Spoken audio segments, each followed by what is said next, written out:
Mesdames et messieurs, bienvenue à la soirée des Masters 2024, le cortège des enseignants.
Mesdames et messieurs, les majors des Masters de la promotion 2024.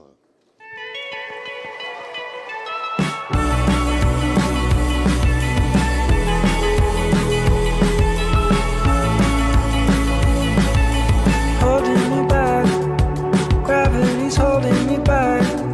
I want you to hold out the palm of your hand. Why don't we leave it at that? Nothing to say. Everything gets in the way. Seems you cannot be replaced, and I'm the one who'll stay. Oh, in this world, it's just us. You know it's not the same as it was. In this world, it's just us. You know it's not the same.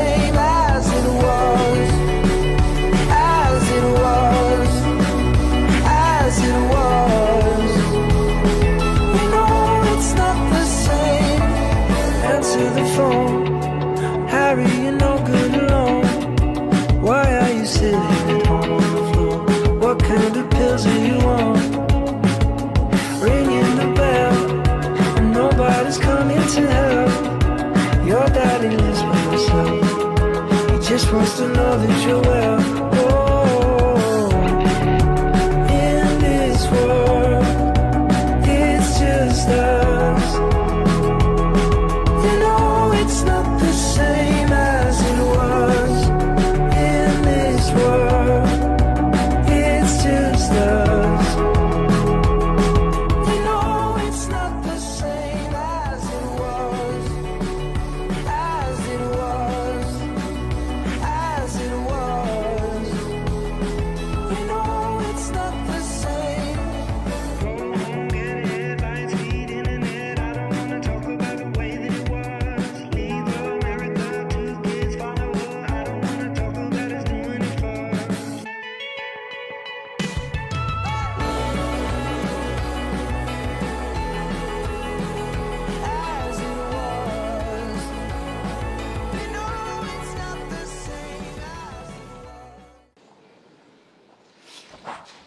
Mesdames, Messieurs, chers collègues,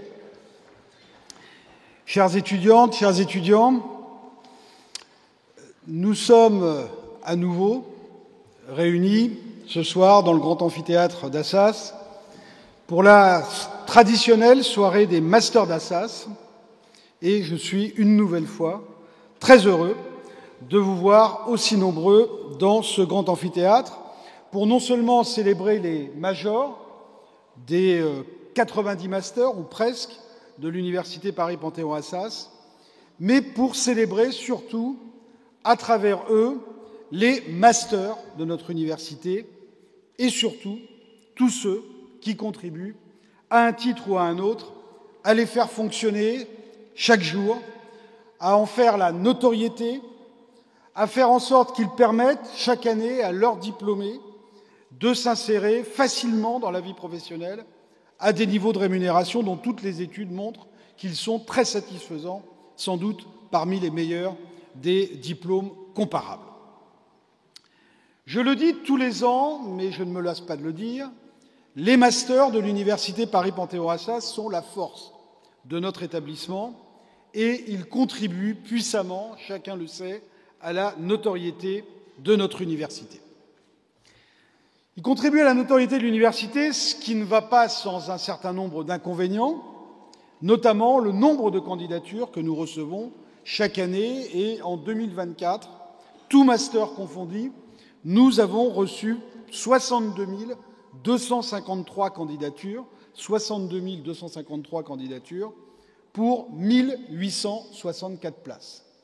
Ce qui nous place loin, très loin, devant toutes les autres universités françaises en termes d'attractivité, si l'on rapporte ça à un taux de pression, c'est-à-dire le rapport entre le nombre de places et le nombre de candidatures.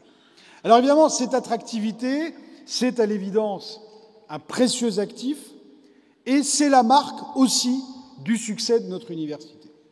Et ce succès, notre université, elle le doit d'abord aux responsables de master qui sont présents ce soir et qui, avec beaucoup d'engagement, beaucoup de rigueur, une forte capacité d'adaptabilité aussi aux différents changements, notamment lorsqu'il s'agit d'apprivoiser une nouvelle méthode de recrutement, eh bien, chaque année recrutent les étudiants à l'issue d'un très fastidieux travail de sélection, imagine la structuration des enseignements, les maquettes, les séminaires, sollicite aussi les meilleurs professionnels, crée de manière simple les conditions favorables à la constitution de promotions homogènes, dynamiques, porteuses de réseaux pérennes.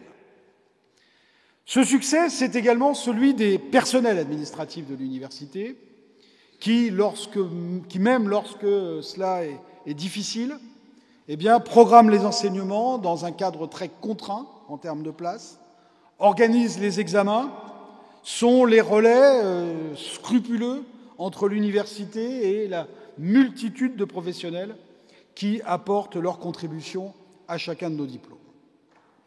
Et ce succès, nous le devons d'ailleurs aussi à l'ensemble des professionnels, dont beaucoup sont présents ce soir, et dont la présence massive dans nos masters est essentielle.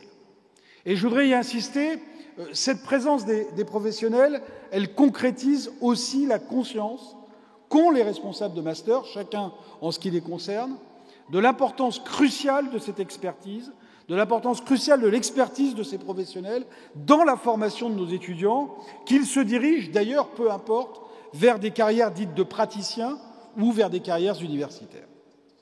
Et puis ce succès, il est enfin celui des étudiants eux-mêmes, et plus particulièrement des diplômés, qui, promotion après promotion, bâtissent des réseaux solides, pourvoyeurs de liens professionnels fructueux. Et ces liens étroits entre promotions, ils renvoient à l'évidence à l'idée de transmission. Transmission du savoir, transmission du savoir-faire, transmission du savoir-être entre les étudiants en master et les diplômés, bien sûr, jeunes ou moins jeunes. Transmission également entre les professeurs et les étudiants, entre les professionnels et les étudiants. Et cette transmission, elle prend notamment la forme d'une multitude d'associations de master. Je crois que l'université Paris-Panthéon-Assas bat tous les records de ce point de vue-là, puisque nous avons quasiment une association d'étudiants par parcours de master. 90 parcours de master signifie à peu près 90 associations. Et ces associations qui, à force de photos de promotion, de communication plus ou moins active sur les réseaux sociaux, de visites auprès de professionnels, de voyages aussi, voyages dits d'études, eh bien, de réunions d'alumni, animent et promeuvent leurs formations respectives. Et ces associations, elles tissent, je le disais tout à l'heure, d'année en année, des réseaux extrêmement précieux sur lesquels l'université peut investir. Ces réseaux sur lesquels l'université peut investir, sur lesquels l'université doit investir. Il faut en effet, je crois, dépasser le cadre de chaque master, même s'il faut le maintenir, évidemment, et tenter de faire grossir le réseau Assas Alumni autour de nos formations, de nos valeurs et de l'esprit que nous portons. Le réseau Assas Alumni, c'est un réseau qui a été lancé en 2002, qui rencontre aujourd'hui un vrai succès. Il y a de très nombreux diplômés d'Assas qui sont d'ores et déjà enregistrés sur notre base, mais cette base, elle doit encore grossir. Et je voudrais ici insister auprès des associations de master pour qu'elles n'hésitent pas à partager leur base d'alumni. Je crois qu'elles ont toutes à y gagner. Il y a beaucoup de responsables de master qui ont joué le jeu pleinement en partageant leur base de données, leur base de réseau pour alimenter la base réseau alumni. Et je crois que c'est une excellente chose. De manière plus générale, en effet, le succès de nos masters doit beaucoup au contexte général que nous entendons créer. Les masters de l'Université Paris-Panthéon-Assas, ils ne se déploieraient pas aussi bien qu'ils le font si l'environnement qui les entoure n'était pas aussi favorable. Un environnement favorable au croisement des expériences, aux rencontres croisées entre étudiants, professionnels qui les entourent. Et cet univers favorable, eh bien, nous le construisons autour de plusieurs dispositifs. J'ai déjà parlé du réseau Assas Alumni. Je pourrais citer également la fondation Paris-Panthéon-Assas qui a été lancée en juin 2002, qui accueille déjà des partenaires d'importance. Les derniers, pour citer les derniers entrés dans la fondation, Aéroport de Paris et la SNCF par exemple. Et cette fondation, Panthéon-Assas, elle joue un rôle extrêmement important, non seulement évidemment dans le financement d'un certain nombre de projets, dans l'accompagnement de l'université, mais également dans le renforcement des liens entre les professionnels et les nouveaux diplômés. Autre dispositif très important, la Job Fair d'Assas, qui aura lieu cette année du 28 au 30 janvier 2025. C'est un lieu de rencontre, là aussi, entre étudiants de master, entre recruteurs potentiels, en alternance et en stage. Cette Job Fair est une véritable institution, aujourd'hui, à laquelle nous tenons beaucoup, qui attire de plus en plus de professionnels. Et nous avons, aujourd'hui, la Job Fair se tient sur 3 jours, ce qui est considérable, et nous sommes obligés de refuser de plus en plus d'entreprises et de cabinets de conseil ou d'avocats qui souhaiteraient participer à la Job Fair. Il faut faire des choix, mais ça montre, là encore, le succès et la pleine implication de notre université dans le renforcement des liens entre les professionnels et les nouveaux diplômés, et c'est un point qui est extrêmement important. Alors, oui, je dois le dire, l'université Paris-Panthéon-Assas, elle est très fière de ses masters, très très fière de ses masters. Elle est très fière aussi des étudiants des masters qui sont actuellement en master et qui seront diplômés des masters de l'université Paris-Panthéon-Assas. Et ces étudiants-là, ces futurs diplômés, c'est entre les mains que se trouve aussi l'avenir de leur diplôme, de porter l'image du diplôme, de porter l'excellence de ce diplôme. Ça appartient évidemment aux responsables de master qui, de ce point de vue-là, ne faillissent jamais dans la tâche qui est la leur, mais porter l'excellence de nos diplômes, porter la notoriété des diplômes, c'est surtout entre la main de nos diplômés et en particulier des majors qui sont ici ce soir. Nous avons beaucoup de chance d'appartenir à une université animée d'un tel dynamisme, animée d'une telle souci de porter les étudiants vers leur insertion professionnelle, de porter ces jeunes professionnels vers le monde de l'emploi. Et je crois que cet état d'esprit-là, eh bien, il y a beaucoup d'établissements qui nous l'envient. Nous sommes probablement la seule université à pouvoir se prévaloir d'un tel esprit agrégatif, l'esprit d'Assas. L'esprit d'Assas, il est unique, mais le seul fait pour notre université d'avoir un esprit est en soi unique et nous avons beaucoup de chance. Alors soyons tous collectivement très fiers de cet esprit et surtout soyons collectivement très fiers de nos masters et en particulier de nos majors. Oui, vous pouvez les applaudir.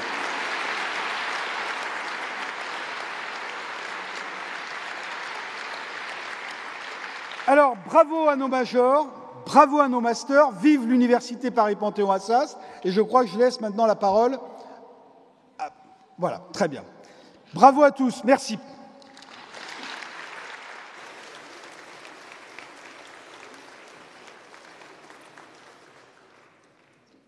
Ce soir, à l'occasion de la soirée des Masters 2024, sont mises à l'honneur dans le domaine du droit, dans la mention droit, sous la direction du professeur Jean-Sébastien Borghetti, le major du master droit français et suisse est Guillaume Clavé.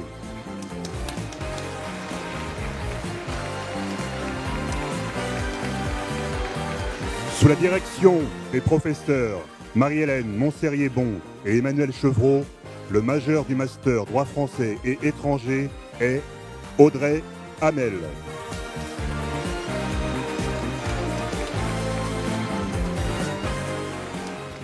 Sous la direction de Carole Ardouin-Le Goff, Amandine Lagarde et Michel Créoff, le major du master protection de l'enfance est Camille Guinard.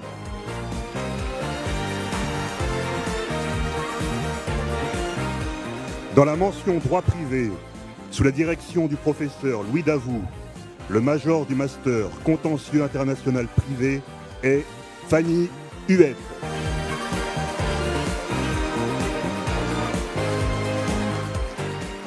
Sous la direction des professeurs Franck Roumy et Bernard Dalteroche, le major du master Histoire du droit est Amine Dikissi.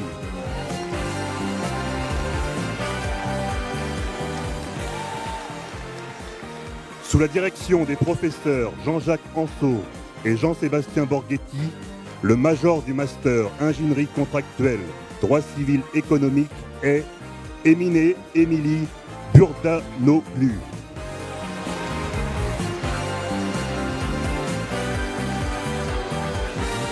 Sous la direction du professeur Dominique Fenouillet et de Jean Garrigue, le major du master droit des personnes et des familles est Cléry Fernando.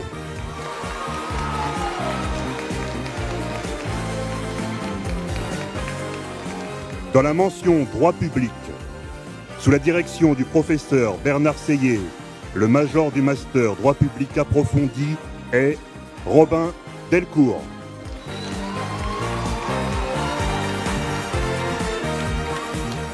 Sous la direction des professeurs Stéphane Braconnier et François Blanc, le major du master droit public de l'économie est Abel Vidil.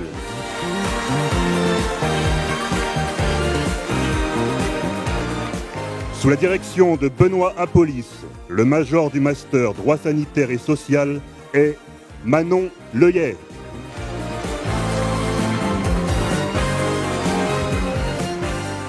Sous la direction du professeur Olivier Jouanjean, le major du master philosophie du droit et droit politique est Camilo Le Tacon.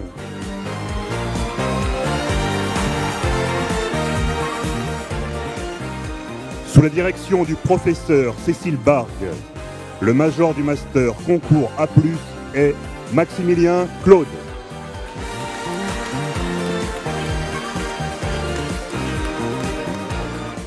Sous la direction d'Anne-Sophie Traversac, le major du master sécurité et défense est Émeric Dufilleul.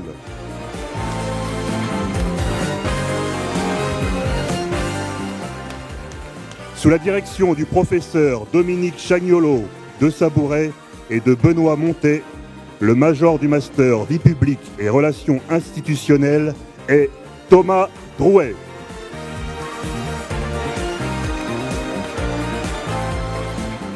Dans la mention droit des affaires, sous la direction du professeur Daniel Cohen, le major du master droit des affaires est Lucas Archambault.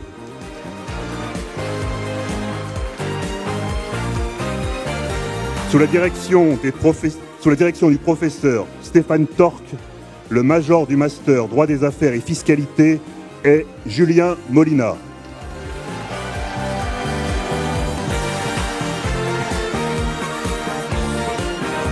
Sous la direction des professeurs Gauthier Blanc-Luet et Martin Collet, le major du master droit fiscal est Thomas Pereira.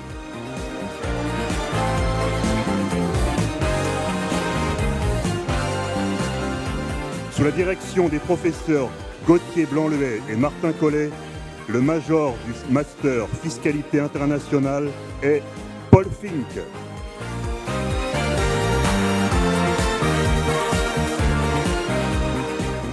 Sous la direction du professeur Bruno Defin, le major du master droit des affaires et économie est Vincent Rouvet.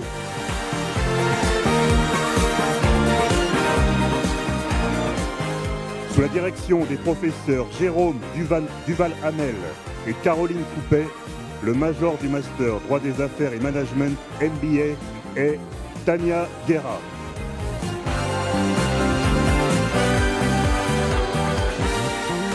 Sous la direction du professeur Emmanuel Claudel, le major du master droit européen des affaires et de la concurrence est Marco Chakoub.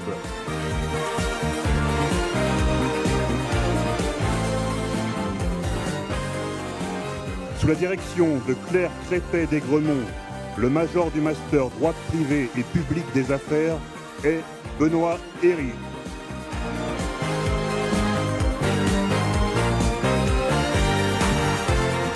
Sous la direction du professeur Antoine Godmet, le major du master juriste d'affaires est André Durban.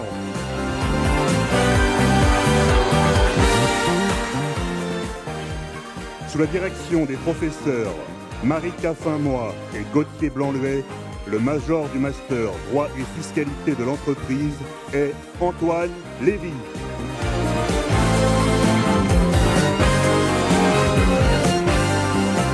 Sous la direction des professeurs Marie-Hélène Montserrier-Bon et Marie-Laure Coquelet, le major du master technique de restructuration des entreprises en difficulté est Mathilde Manquin.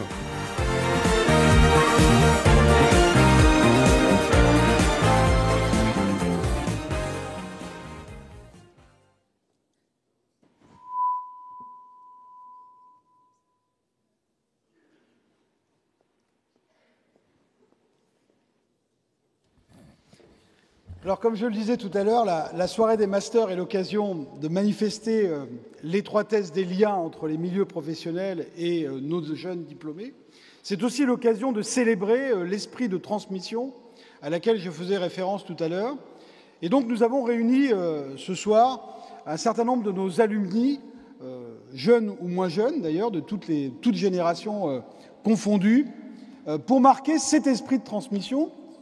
Et sous la forme d'une table ronde, ils vont essayer, mais je vais laisser très rapidement la parole à l'un de nos alumni qui va animer cette table ronde, Julien Azoulay, qui est un diplômé du master journalisme de l'Institut français de presse, donc du département information-communication de l'université, qui va nous présenter les participants à cette table ronde. Et Julien est journaliste à France Télévisions, LCI également.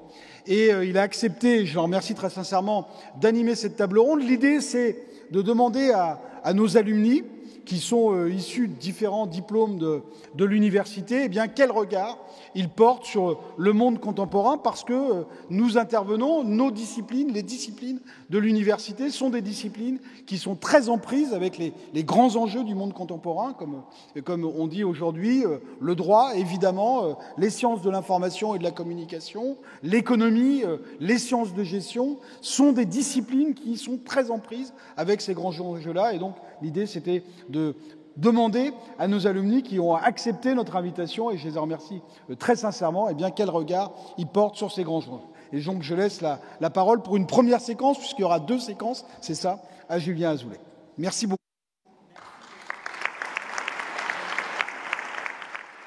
Merci Monsieur le Président. Bonsoir à tous, mesdames et messieurs, en vos grades et qualités. Chers masterantes, chers masterants, alors je suis ravi d'ouvrir cette série donc, de tables rondes pour cette soirée des Masters 2024 qui est consacrée aux défis de demain. C'est le thème donc, que nous avons choisi cette année avec 5 alumni de l'université à mes côtés, un joli éventail des débouchés qu'offre notre établissement. Alors ces paroles d'anciens qui vont se décliner sur les défis de demain, j'ai choisi 2 typologies de lendemain pour en parler.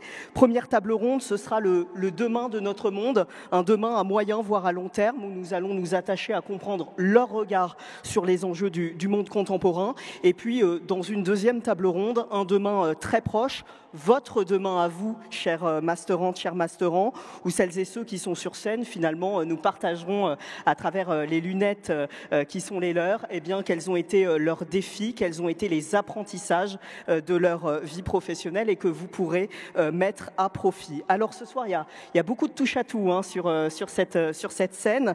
Il y a Ségolène Fouché qui représente le droit et qui est à nos côtés. Je vous laisse peut-être vous présenter. Oui, bonjour, Ségolène Fouché. Donc, j'ai eu la chance d'être à vos places pendant 5 ans, puisque j'ai fait toute ma scolarité ici, à Assas. J'ai ensuite été à HEC et au barreau avant de devenir avocat. Et en parallèle de mes études, j'ai décidé de faire mes classes pour devenir officier de réserve dans l'armée de terre. Et je me suis...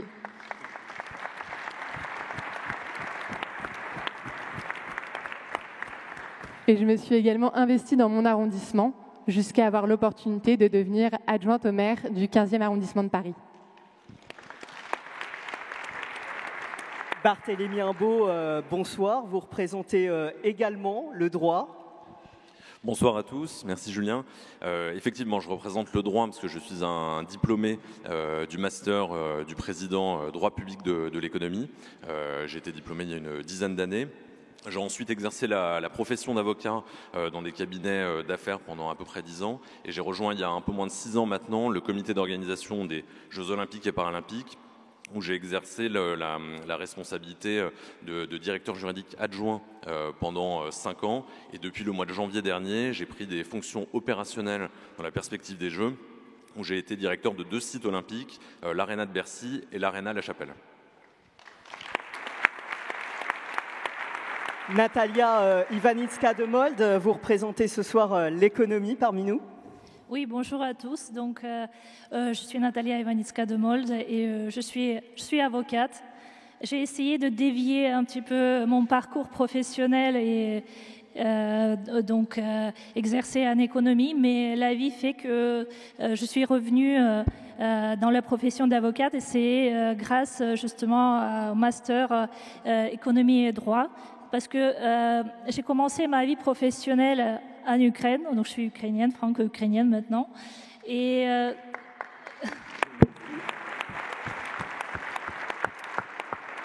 en Ukraine, j'étais avocate, j'ai exercé un droit des affaires, contentieux commerciaux et antitrust. Ensuite, je suis venue en France parce que j'ai voulu apprendre la langue française, la culture française. Et la vie a fait que, en fait, j'ai intégré le master droit des affaires et économie. En parallèle, j'ai fait aussi les études en économie pour appliquer un droit de la concurrence. Mais en fait, donc aujourd'hui, j'exerce en tant qu'avocate au sein du cabinet de Gaulle Fleurance et je m'occupe de gestion des risques géopolitiques pour mes clients. Merci. Merci Natalia. Yacine Bafki, bonsoir. Vous représentez la gestion. Alors, je parlais de touche à tout tout à l'heure. Alors, vous en êtes sacrément. Je me suis senti visé, effectivement. Ouais. Merci beaucoup, Julien. Bonsoir à toutes et à tous. Je suis très content d'être ici et je trouve cette cérémonie très émouvante. Et bravo à tous les majors, c'est très beau. Moi, j'ai eu la chance de faire le master marketing et communication des entreprises. Je suis d'accord. En 2008, et effectivement, j'avais fait 2-3 choses un peu différentes avant, et j'en ai fait 2-3 assez différentes après, puisque j'ai rejoint Google juste après, où je me suis occupé d'une partie de la relation avec les agences médias. Et ensuite, j'ai créé une première entreprise qui était une agence data que j'ai cédée à un groupe de conseil français qui s'appelle Faber Novel, dans lequel je suis resté quelques années et dont j'ai dirigé quelques business units. Et après ça, j'ai effectivement créé une autre entreprise qui est mon entreprise actuelle, qui est une entreprise de recrutement et d'intelligence artificielle.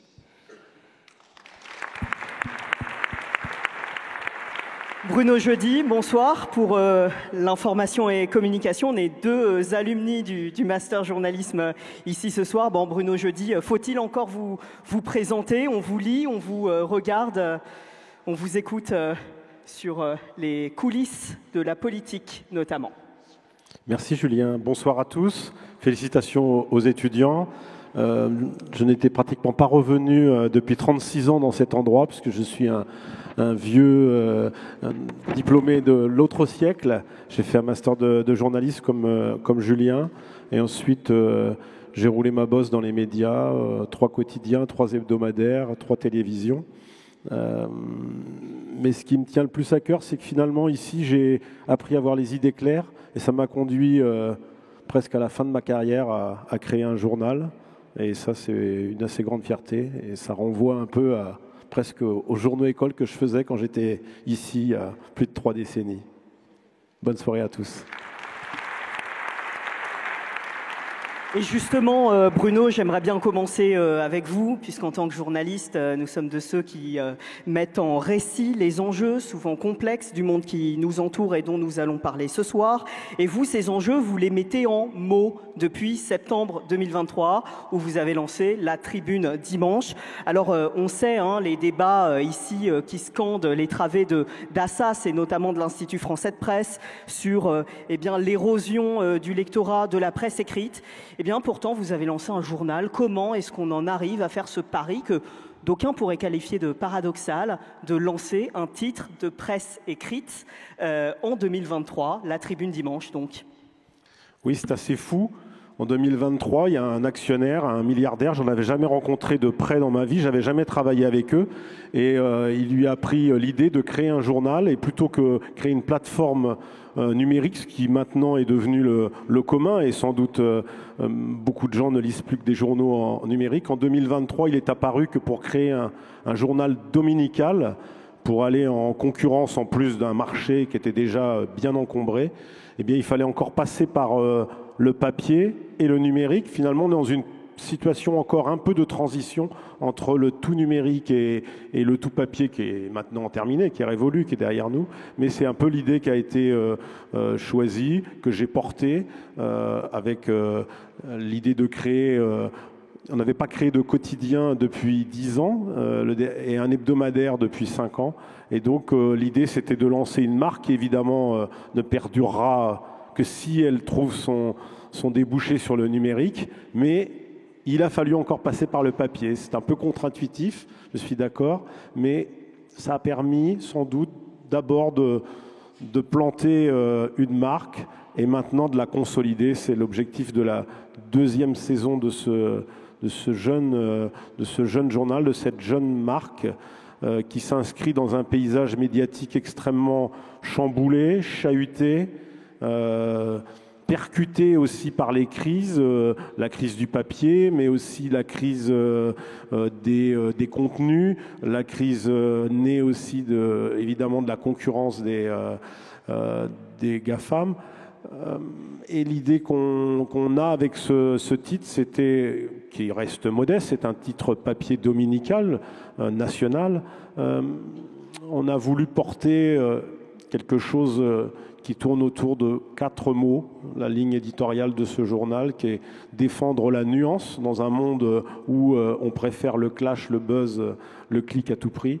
Donc défendre la nuance, défendre l'idée du rassemblement, au sens faire parler l'ouverture, faire parler le plus possible d'expressions qui débattent dans le cadre d'un journal, et puis un journal aux valeurs républicaines et anti-extrêmes. c'est toute l'aventure qui porte ce journal. Et j'avoue que, au terme d'une carrière qui m'a amené aux quatre coins du monde, c'était plutôt assez excitant d'essayer de relever le gant, de créer un journal qui est aussi une entreprise. On peut l'applaudir.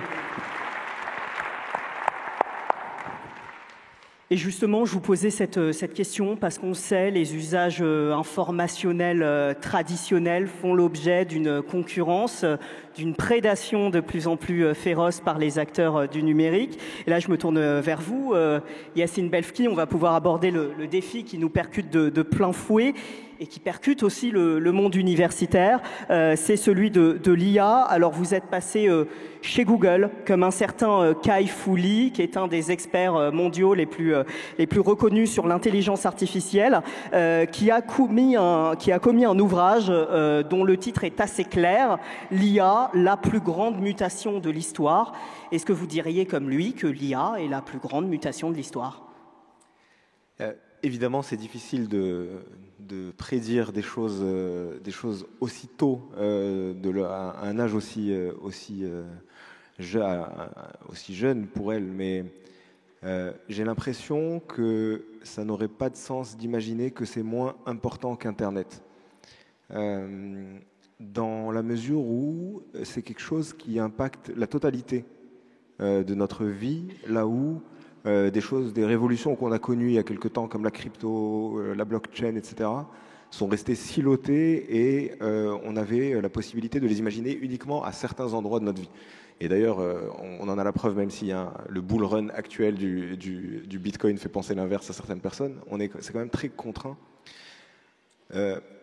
Moi, je suis persuadé que, regardez n'importe quel COMEX actuellement en France a l'intelligence artificielle dans ses objectifs. Il n'y a pas le moindre COMEX ou le moindre CODIR qui n'est pas ça. Ce qui est assez rigolo, c'est qu'avant qu'OpenAI ne sorte son modèle, il y a un peu plus de 2 ans maintenant, il y avait de l'intelligence artificielle partout, mais personne n'en avait conscience. On en avait dans nos téléphones, à la télévision, il y a tout un tas de choses qui sont gérées avec de l'intelligence artificielle, bien sûr Facebook, Google, etc. Mais aujourd'hui, les gens se rendent compte que ça peut leur être utile. Ils sont impressionnés par ce à quoi ça ressemble. Et d'ailleurs, on est tous floués par une espèce de ressemblance avec de l'intelligence. Aujourd'hui, les LLM qu'on connaît tous n'ont rien d'intelligent. Il s'agit de modèles probabilistiques très basiques qui vont déterminer quel est le mot qui va suivre le précédent. Mais ils nous donnent cette illusion. Et cependant, il commence à y avoir des choses qu'on observe, qui sont les agents d'intelligence artificielle, qui sont capables d'enchaîner des séquences d'actions qui commencent à comporter une forme d'intelligence. Et surtout, on a le chemin vers l'intelligence artificielle générale, qui est la vraie discussion qu'on pourrait avoir en réalité, qui n'a rien à voir avec les modèles et les LM qu'on connaît maintenant, et qui, pour le coup, n'en pas douter, seront une révolution majeure. Je suis all-in sur ce sujet, complètement. Et on a avec nous ce soir un de nos majors, normalement Benoît Héry, du Master droit privé et public des affaires aménagées pour les sportifs de haut niveau, qui a écrit un mémoire sur les enjeux de l'utilisation de l'IA, sur la profession d'avocat, où ChatGPT 4 est-il l'avocat du futur? Alors cette super question de Benoît, je vais vous la soumettre à vous Ségolène, ou à vous Barthélémy, à vous Natalia, je ne sais pas qui veut commencer. Une rapide peut-être réaction.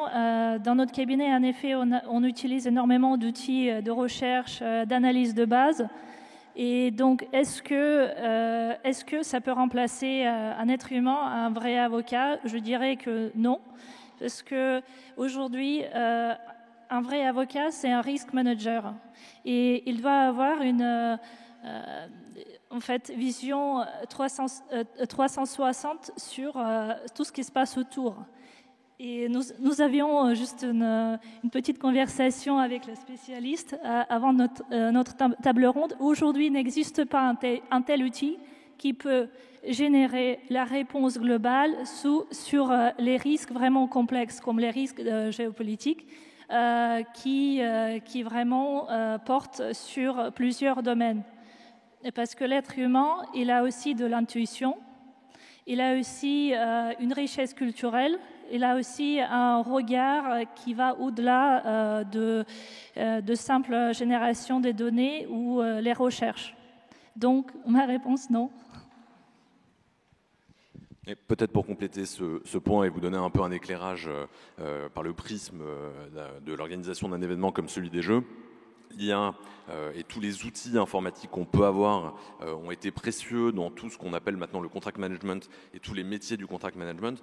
Mais là où je te rejoins, c'est qu'effectivement, dans la conduite d'un projet comme celui des Jeux, les relations qu'on peut nouer, la négociation, on ne peut pas se passer d'un bon juriste, d'un bon avocat, et justement la sensation qu'on peut avoir ne peut pas être remplacée par l'IA.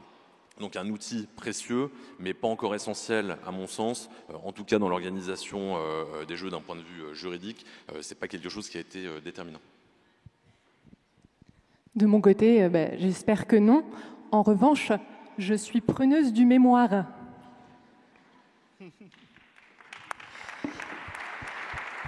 Eh bien, peut-être, Barthélémy, on va se tourner de nouveau vers vous, puisqu'il y a un autre enjeu qui a percuté notre année française. C'est, vous avez entendu le titre parade, évidemment, de Victor Lemann, qui a scandé cette arrivée des majors.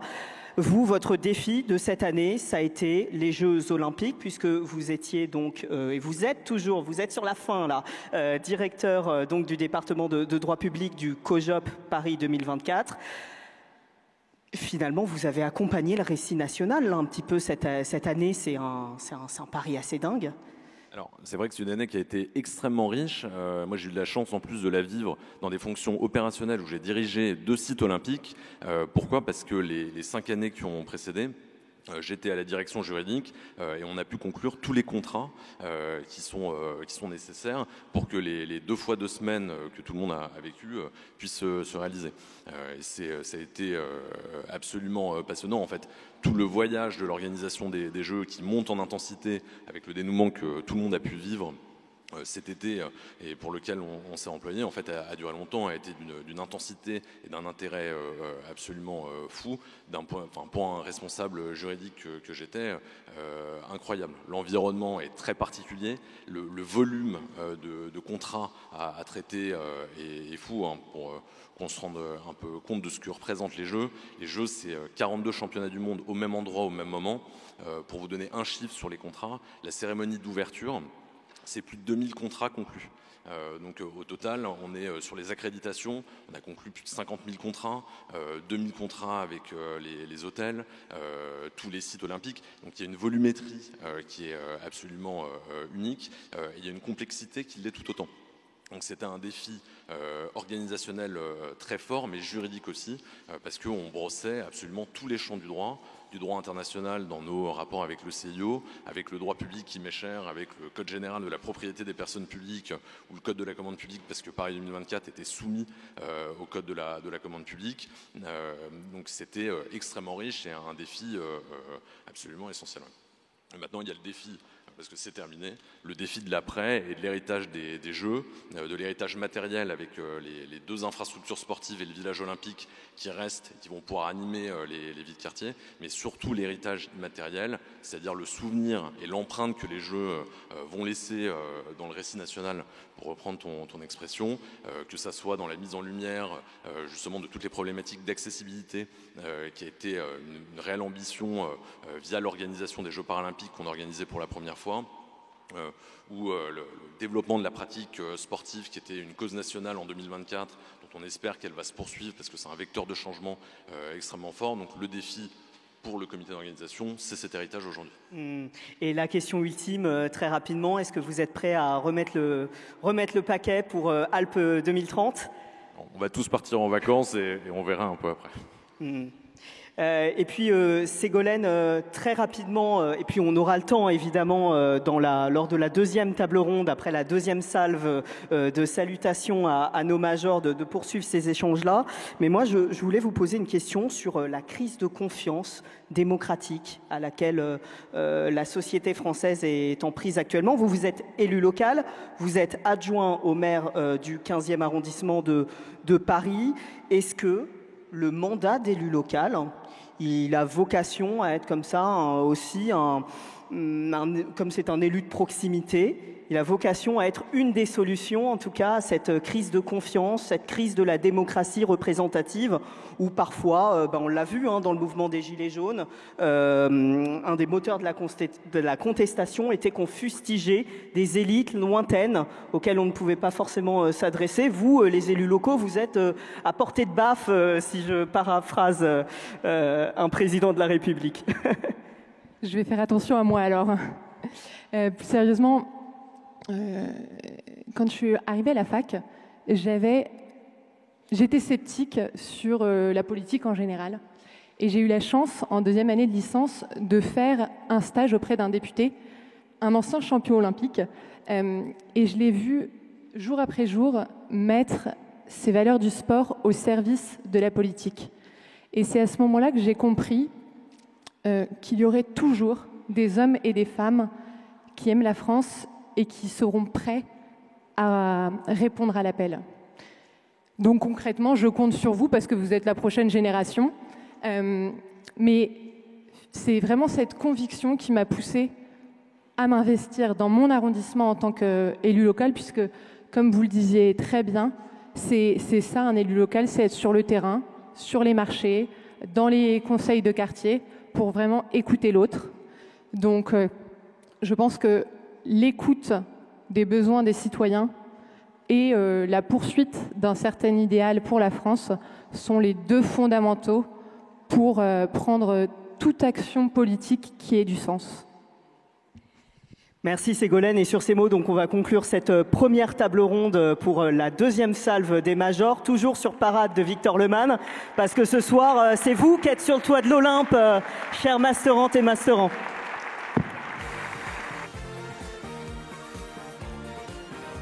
Dans le domaine du droit, dans la mention droit comparé, sous la direction du professeur Idriss Fassassi et de Charlotte Denisot, le major du master droit public comparé est Hugo Rebaud.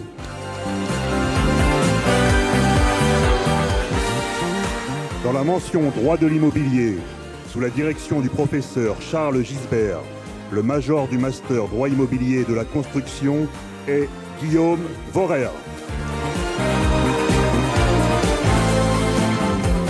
Dans la mention droit de la propriété intellectuelle, sous la direction du professeur Jérôme Passa, le major du master droit de la propriété littéraire, artistique et industrielle est Anne Bexten.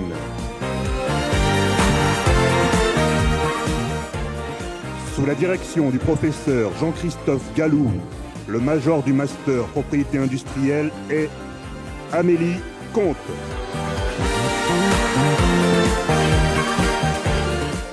Dans la mention droit des assurances, sous la direction du professeur Hervé Lécuyer, le major du master assurance est Gaël Dieupart.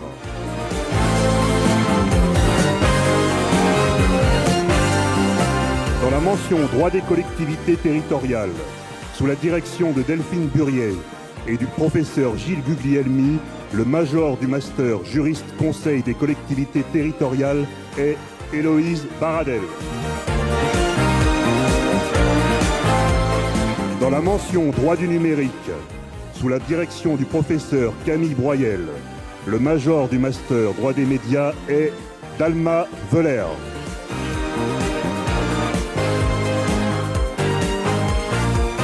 Sous la direction du professeur Jérôme Passa, le major du master droit du numérique est Lucie Languin.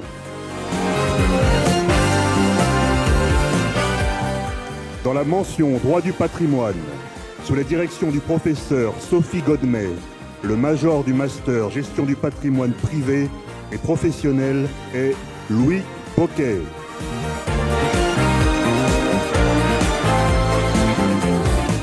Dans la mention droit européen, sous la direction du professeur Fabrice Picot, le major du master droit et contentieux de l'Union européenne est Juliette Benel.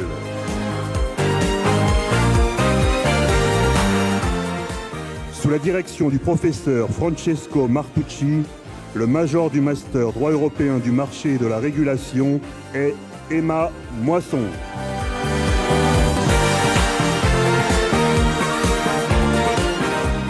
Dans la mention droit international, sous la direction du professeur Niki Aloupi, le major du master administration internationale est Maya Sido.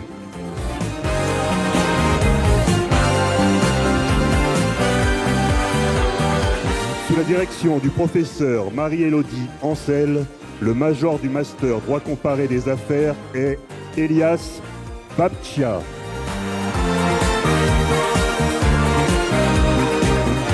Sous la direction des professeurs Yves Nouvel et Carlo Santouli, le major du master droit international économique est Ambroise Lavenir.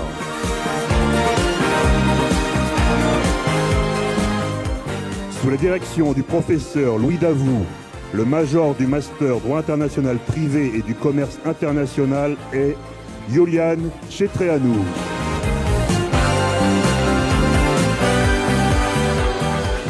Sous la direction des professeurs Yves Nouvel et Carlo Santouli, le major du master droit international public est Marianne Udry.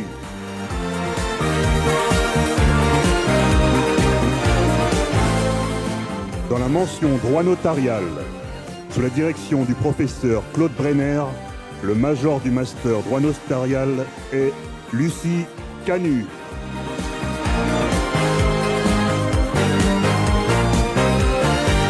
Dans la mention droit pénal et sciences criminelles, sous la direction des professeurs Patrick Morvan et Charlotte Dubois, le major du master criminologie est Emeline Robillard.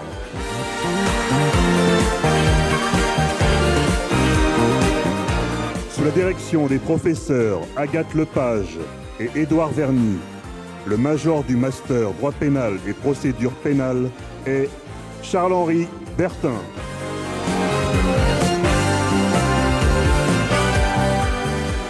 Dans la mention droit social, sous la direction du professeur Patrick Morvan, le major du master droit social général est Marlon Bernardini.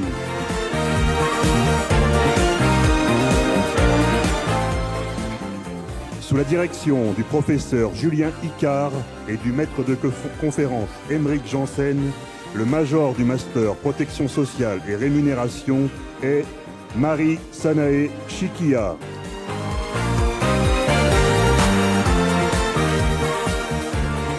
Dans la mention droit de l'homme et justice internationale, sous la direction des professeurs Juliane Fernandez, Didier Rebut et Olivier de Frouville, le major du master justice pénale internationale est Emma Levaux.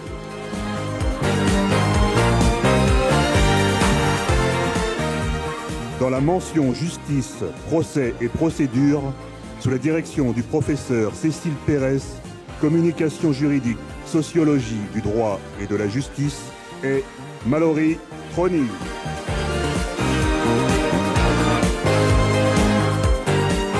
Sous la direction des professeurs Jean-Baptiste Racine et Lucie Mayer, le major du master contentieux, arbitrage et mode amiable de règlement des différends est Gwendoline Lardinois.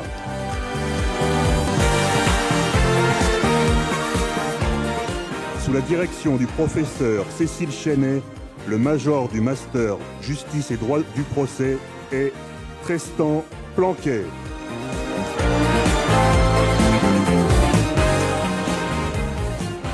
Dans le domaine des sciences politiques, dans la mention politique publique, sous la direction du professeur Yves Surel, le major du master administration et politique publique est Antoine Lévesque.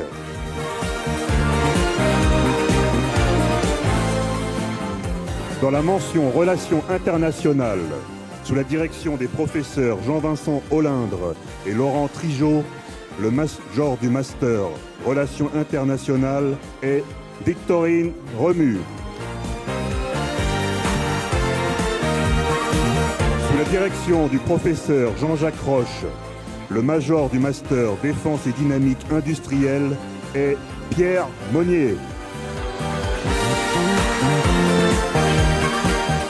Dans la mention sciences politiques, sous la direction du professeur Sylvie Strudel, le major du master études politiques est Charles Guérin.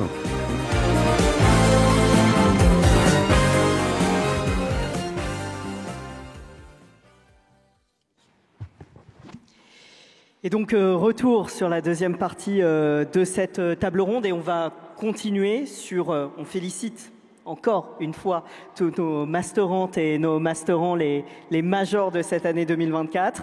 Je voudrais continuer sur la crise politique, la crise démocratique que nous connaissons. Je suis allé chercher quelques chiffres du CEVIPOF, le Centre d'études de la vie politique de Sciences Po. En 2024, 69% des répondants déclarent que la démocratie fonctionne pas très bien ou pas du tout. Ça, qu'est-ce qu'on en dit, Bruno Jeudi? Quels en seraient les quelques ressorts si on essaye de les identifier? Que ça doit être vrai. Parce qu'il ne faut jamais essayer de dissimuler la réalité. Si les Français répondent à ces questions de sondeurs sur leurs doutes, leurs inquiétudes, le mauvais fonctionnement de la démocratie, c'est qu'il y a des choses qui fonctionnent mal, on le voit tous. Alors, ces dernières années, on a plutôt plus voté dans les élections, c'était plutôt un bon signe. Mais en même temps, on voit qu'au niveau local, il y a des maires qui jettent l'éponge de plus en plus chaque mois. Donc il y a aussi pas seulement des problèmes dans la démocratie, il y a aussi des questions de sécurité pour les élus locaux. Il y a des questions, peut-être, si on revient au niveau national, peut-être que la Ve République, elle, comme beaucoup parce qu'il ne faut pas seulement regarder la France, hein, ces questions-là, elles sont aussi, j'allais dire, nos voisins européens vivent à peu près la même chose. Les démocraties sont percutées par les crises, la crise de l'information, la crise de la représentation, et puis plus globalement par la transformation des pays, l'intelligence artificielle, on vient d'en parler à côté de moi.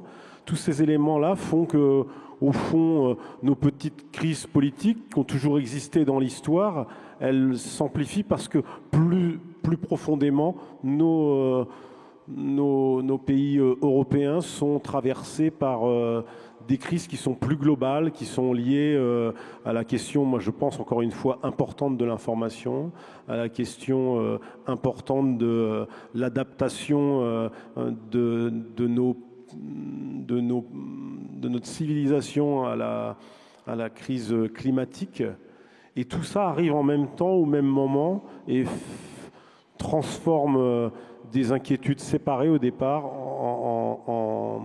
en éléments beaucoup plus profonds dans la remise en cause des démocraties. Parce que finalement, la démocratie n'arrive pas à donner des réponses à toutes ces crises.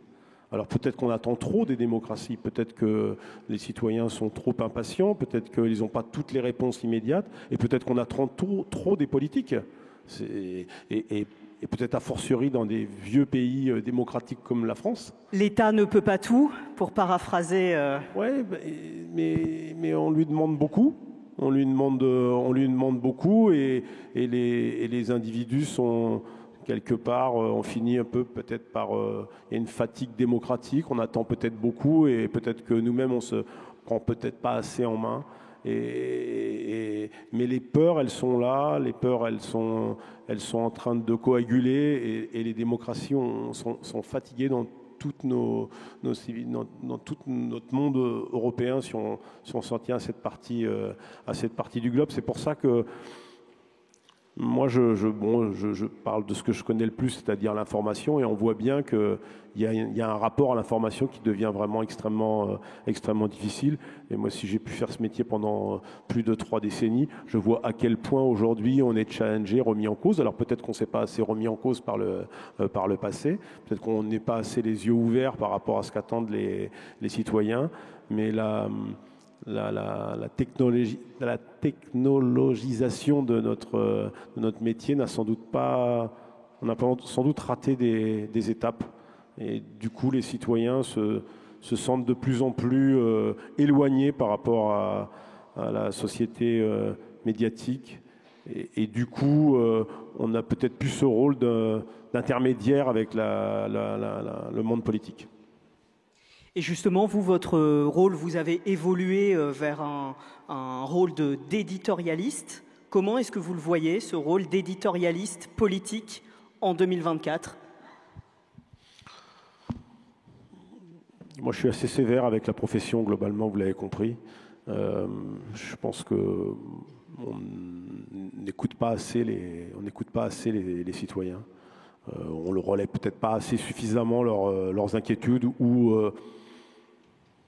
on est peut-être plus suffisamment dans le rôle de passeur, d'intermédiaire entre ce qui se dit, ce qu'on entend, et puis les pouvoirs politiques, on va dire, qui sont chargés de prendre des décisions et nous faire vivre ensemble. Il y a sans doute une remise en cause à avoir, et je trouve qu'on se laisse beaucoup percuter par le numérique, peut-être demain par l'intelligence artificielle. Or, on s'est laissé aller à la facilité de l'info, du buzz, de l'info du clic, l'info qui et peut-être qu'on ne transmet plus assez la nuance, et du coup, les sociétés démocratiques qui sont faites pour fabriquer du compromis, elles ne le fabriquent plus. Et c'est pour ça que je suis un peu inquiet, et que peut-être que nous, les éditorialistes politiques, on a beaucoup contribué ces dernières années, peut-être, mais parce que l'information est devenue aussi une forme de business. Elle a toujours été, mais elle l'est encore plus à l'heure du numérique. Peut-être qu'on a trop donné là-dedans collectivement. Je jette la pierre à personne, et moi-même j'en fais partie. Donc, et peut-être qu'il faut revenir à un peu plus de nuances. C'est bien beau de reprocher aux politiques de ne pas faire de compromis si les éditorialistes sont incapables d'en transmettre, ça va pas le faire.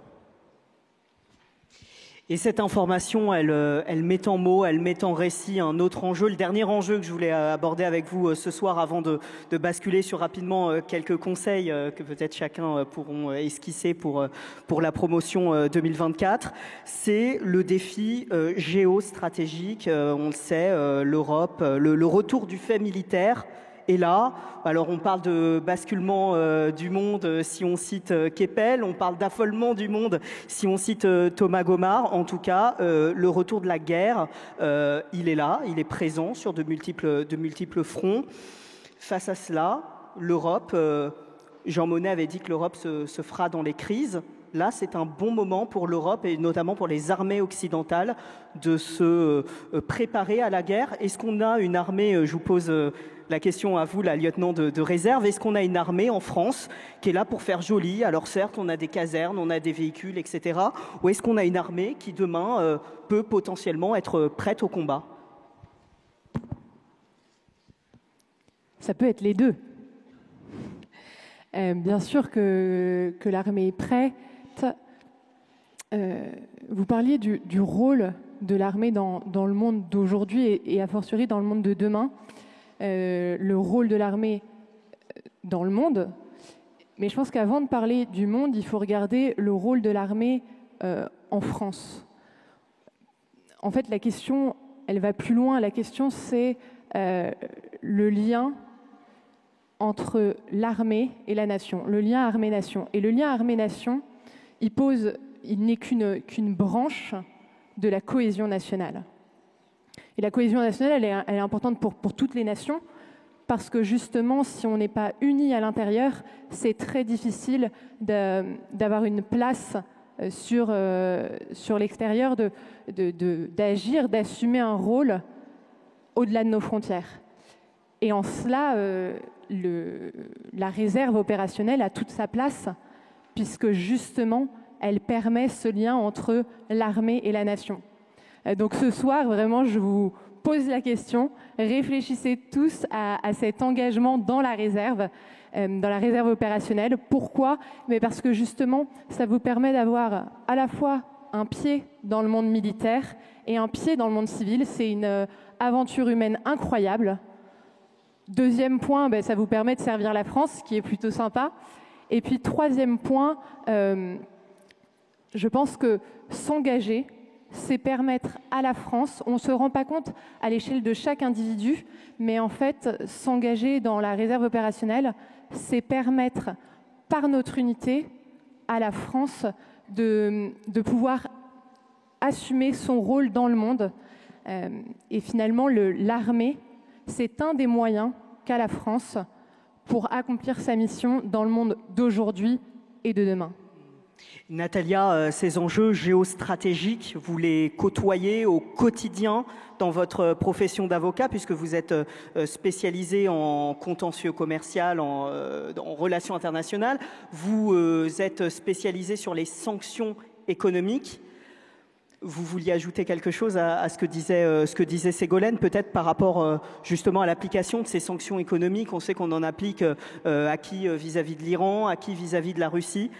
Oui, si je peux me permettre, je veux justement rebondir ce qui a été dit par Ségolène, et c'était vraiment, moi je suis en première loge d'observer le lien entre l'armée et la nation, et donc c'est la raison pour laquelle l'armée ukrainienne résiste. C'est parce qu'il y a un lien avec les civils engagés et les civils patriotiques. Donc c'est vraiment, et je veux dire qu'on n'est jamais assez prêt à la guerre. Pourquoi? Parce qu'aujourd'hui, la guerre ne doit pas exister. Parce qu'on a déjà vécu la Deuxième Guerre mondiale, on a pris les conventions, on a adopté les traités. Et aujourd'hui, le droit, on doit constater que le droit, il est quasiment, il est inapplicable. Et donc aujourd'hui, l'ordre international public, il est vraiment menacé. Et quelle peut être la réponse? La réponse, c'est plusieurs instruments. C'est l'instrument économique, donc l'instrument des sanctions économiques qui est une réponse non militaire, donc faire la pression économique forte sur les pays et les organisations qui les droits humains, les engagements internationaux. C'est aussi la communication, c'est très important parce que je pense que il y aura à réfléchir sur le phénomène, comment la société russe a pu arriver à ce stade-là pour accepter la guerre. Donc je pense que c'est la réponse transversale qui doit être apportée aux enjeux d'aujourd'hui. Et l'enjeu d'aujourd'hui le plus prononcé pour moi, c'est la paix durable.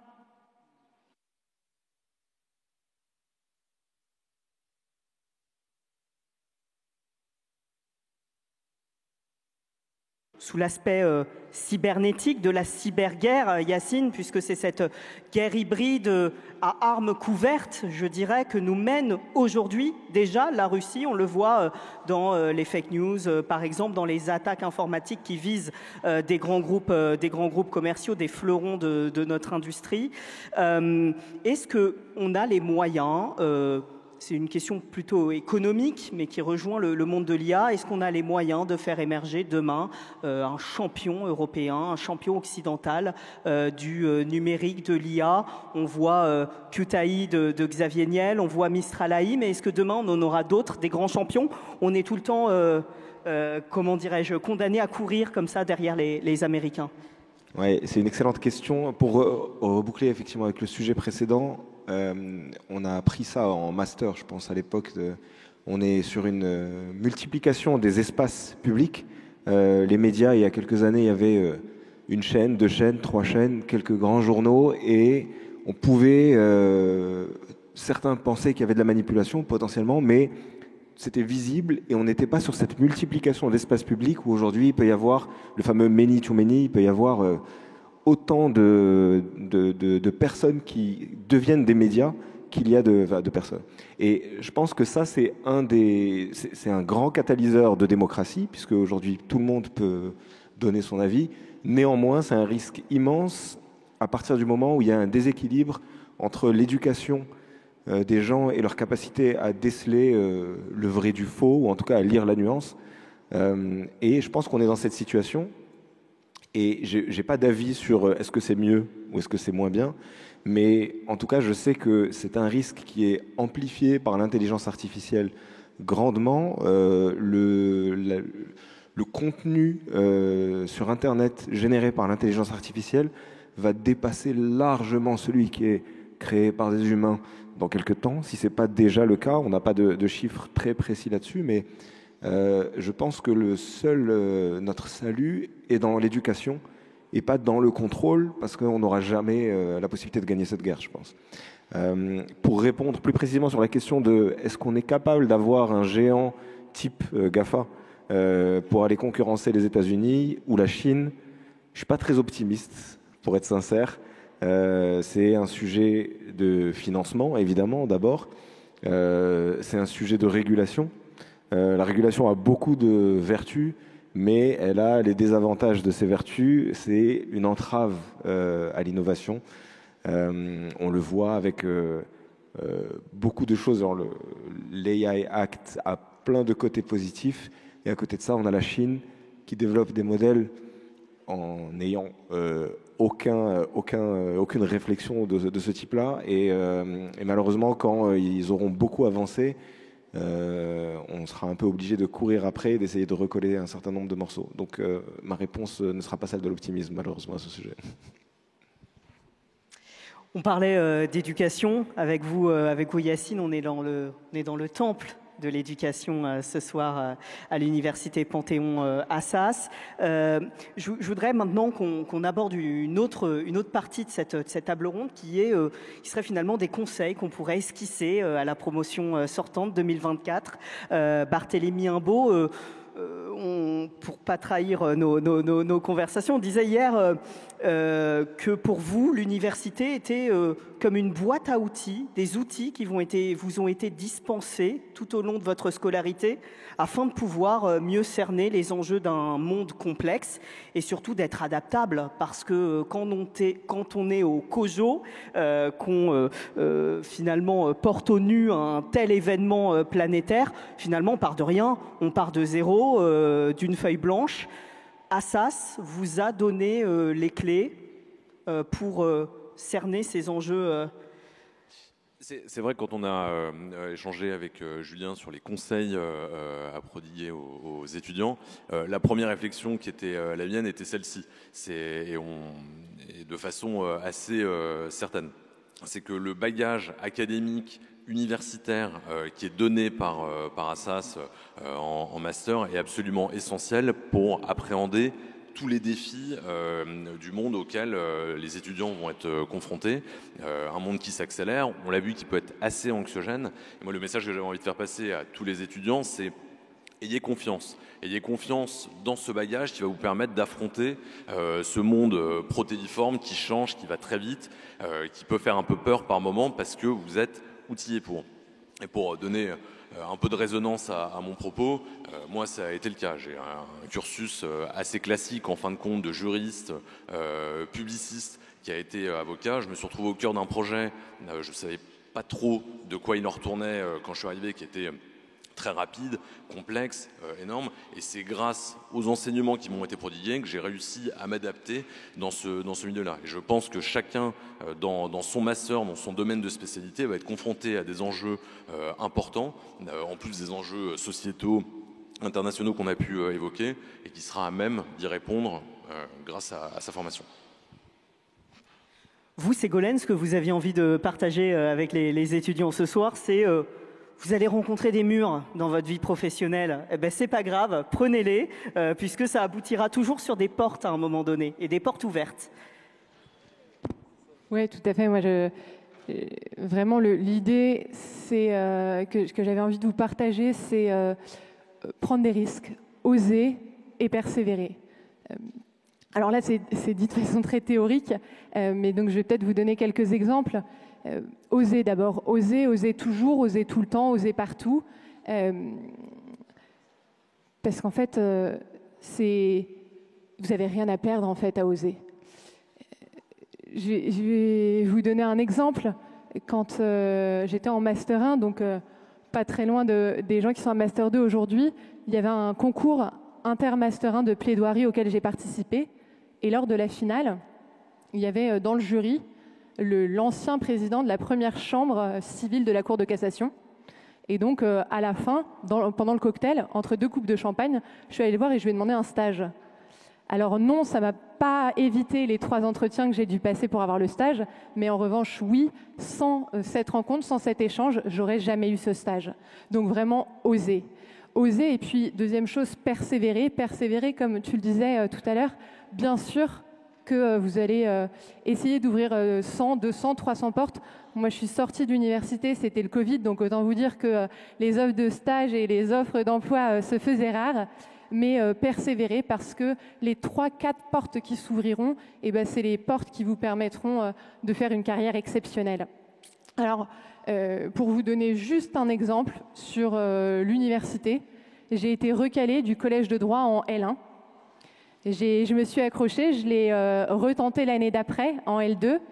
Résultat des courses, j'ai eu le même diplôme que les autres, sauf que moi je l'ai eu en 2 ans et eux en 3.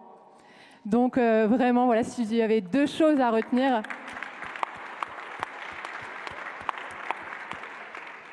S'il y a vraiment 2 choses à retenir, c'est oser et persévérer pour réaliser vos objectifs.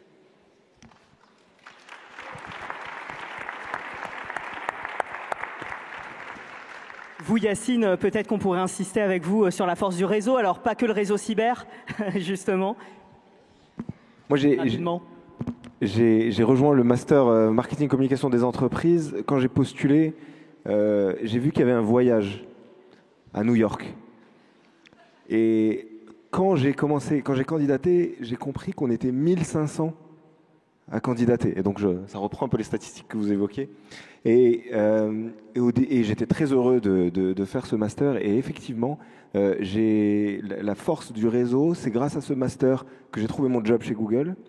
Et c'est grâce à ce master que j'ai pu rejoindre Google, parce que je ne le savais pas à ce moment, mais ce master était classé tiers 1 chez Google. Et donc Google connaissait ce master et j'ai pu rentrer là-dedans. Donc effectivement, le réseau a eu un double impact à cet effet-là.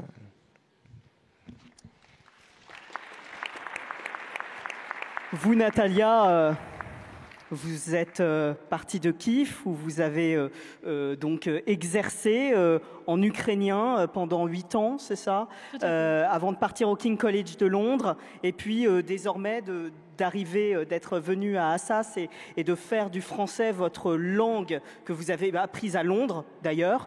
Vous, ce serait... À Paris. À Paris. Ça aurait été, oui. Ce serait quoi, justement, votre leçon? Ce serait quoi l'adaptabilité que vous voudriez partager à nos étudiants? Oui, l'adaptabilité, mais j'ai pris, l'habitude de m'associer à ma consoeur, donc je dirais oser, mais pour oser, il faut 2 choses, à mon avis, il faut du courage et de l'inspiration. Donc, et pour avoir ces deux critères ou 2 conditions de réussite, c'est quelque chose de très, très individuel, il faut se créer une véritable mission, une belle mission qui n'est pas un objectif. C'est vos objectifs professionnels qui doivent s'inscrire dans votre mission. C'est quelque chose de bien.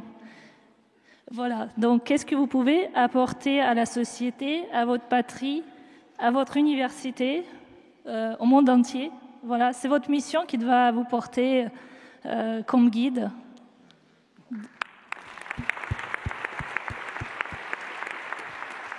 Bruno, je vous laisse conclure. Je sais que vous êtes un habitué des temps courts où on vous dit, là, dans l'oreillette, il nous reste que 30 secondes. Je vais faire court. Vous allez faire court. Quel conseil est-ce qu'on pourrait donner à la promotion sortante, dont je suis d'ailleurs, je viens de sortir en 2024 en juin? Alors moi, je vais dire des choses très simples. D'abord, l'université, il y a quelque chose qui est irremplaçable, elle vous apprend à avoir les idées claires. C'est un parcours d'obstacles. Parfois, on entend des critiques. Franchement, ne vous attardez pas sur ces critiques. Ici, on apprend à avoir les idées claires. On apprend à avoir une vision au-delà. Vous savez, il y a des formations qui vous apprennent le court-termisme. Ici, on vous apprend à voir loin. Je l'ai découvert qu'après. Je me suis rendu compte de cette énorme chance que j'avais eue. J'ai passé une grosse année ici. C'est peut-être été une de mes meilleures années. Et j'ai appris ça, avoir les idées claires et regarder un peu plus loin. Et ça, c'est irremplaçable. C'est une formation fondamentale qui vous aidera pour la suite, c'est certain. Et puis après, écoutez, Ségolène a dit qu'il fallait oser. Moi, je dis qu'il faut rêver et il faut aller au bout de ses rêves. C'est maintenant que vous devez essayer. Peut-être que vous l'atteindrez pas, vous les atteindrez pas, mais il faut essayer. Et n'oubliez jamais ça, il faut rêver. Merci Bruno, merci à tous. Ségolène, Barthélémy, Natalia, Yacine, Bruno. Donc on peut les applaudir très fort, nos invités de ce soir.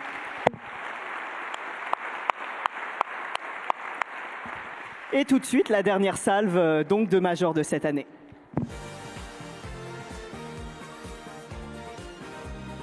Dans le domaine des sciences économiques, dans la mention Analyse et politique économique, sous la direction des professeurs Étienne Lehmann et Victor Hiller, le major du master recherche en sciences économiques est Vincent Lhote.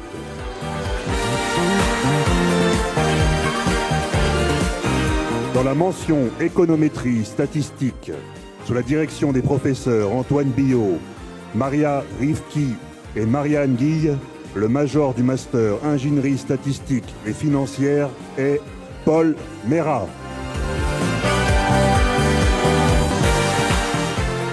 Dans la mention économie du droit, sous la direction du professeur Bruno Defin, le major du master économique du droit est Lisa Da Conceição.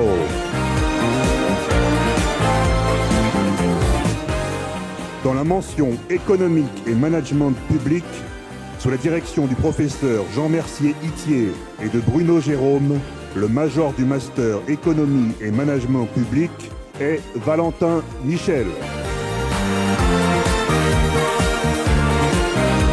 Dans la mention management et commerce international, sous la direction des professeurs Claudine Desrieux et Bertrand Crété, le major du master management et commerce international est Florian Baumgartner.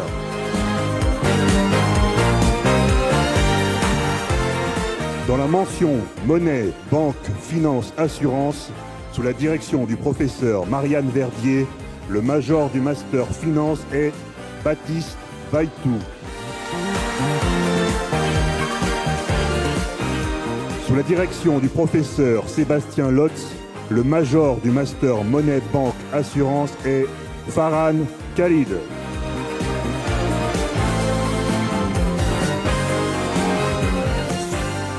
Sous la direction des professeurs Naïla Hayek et Paul Marek, le major du master technique financière et bancaire est Constantin Desgeorges.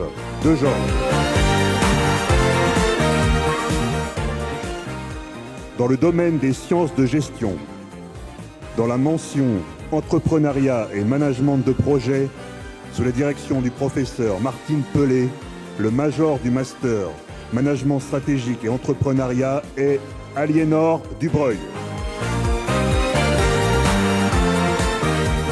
Dans la mention gestion de production, logistique, achat, sous la direction du professeur Pierre Féniès, le major du master management de projet logistique est Lise Nakache.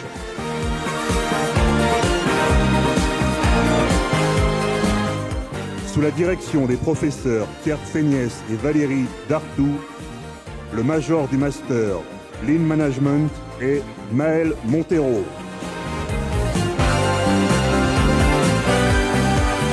Sous la direction de Pierre Féniès, professeur, Pierre Blondet, Laurent Flores et Dorine Militarou, le major du master marketing industriel et communication est Thomas Pan.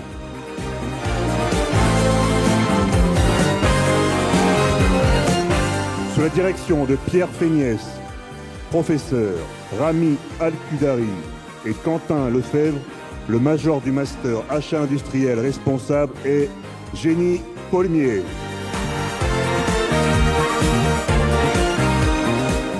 Dans la mention gestion des ressources humaines, sous la direction de Muriel Defabrègue et Thierry Chavel, les majors du master coaching développement personnel en entreprise sont ex aequo. Sophie Luciani, Célia Brahimi et Cyril Seasso.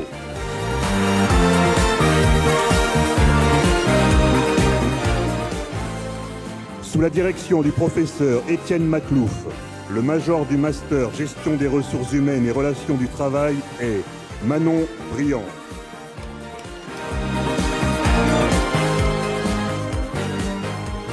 Sous la direction du professeur Véronique Chanu et de Gabriel Morin, le major du master gestion des ressources humaines internationales est Henry Potel.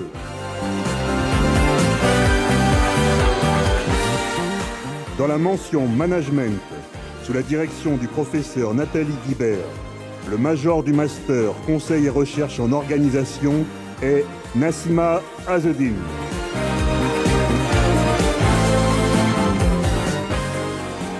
Dans le domaine sciences de l'information et de la communication, sous la direction du professeur Jean-Baptiste Lagavre et de Rémi Lechampion, le major du master journalisme est Juliette Cohen.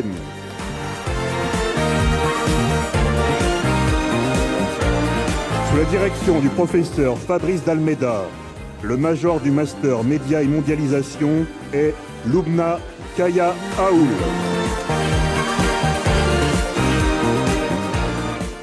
Sous la direction du professeur Valérie Devillard, le major du master médias publics et culture numérique est Julie Léger.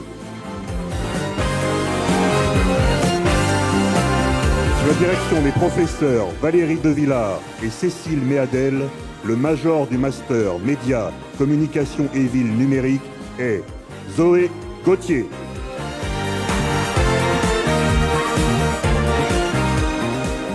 Sous la direction du professeur Cécile Méadel, le major du master usage du numérique, innovation, communication est Marius Rickward.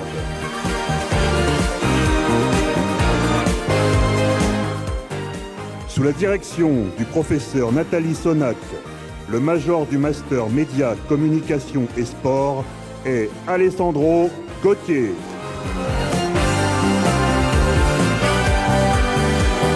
Sous la direction du professeur Tristan Matlard, le major du master médias, langage et société est Adélaïde Good.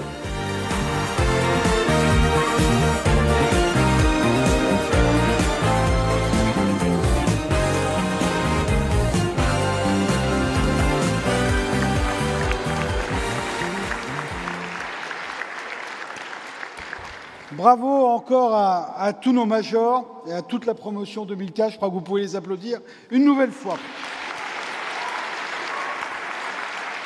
Je voudrais, au moment de terminer cette soirée, remercier évidemment toutes celles et tous ceux qui ont contribué à son organisation, en particulier tous les services de l'université et plus particulièrement les équipes du Centre Assas autour de Madame Globe, tous ceux qui vous ont accueillis ici au Centre Assas et dans ce grand amphithéâtre, les services de la reprographie d'Assas qui ont travaillé comme toujours dans l'urgence mais qui ont rendu tous les documents à temps, la direction de la communication et les éditions Panthéon-Assas qui ont été tous mobilisés pour vous accueillir ce soir. Remercier également la voix off de la soirée, c'était une première, et je voudrais remercier Monsieur Thorin qui est derrière, qui est ici.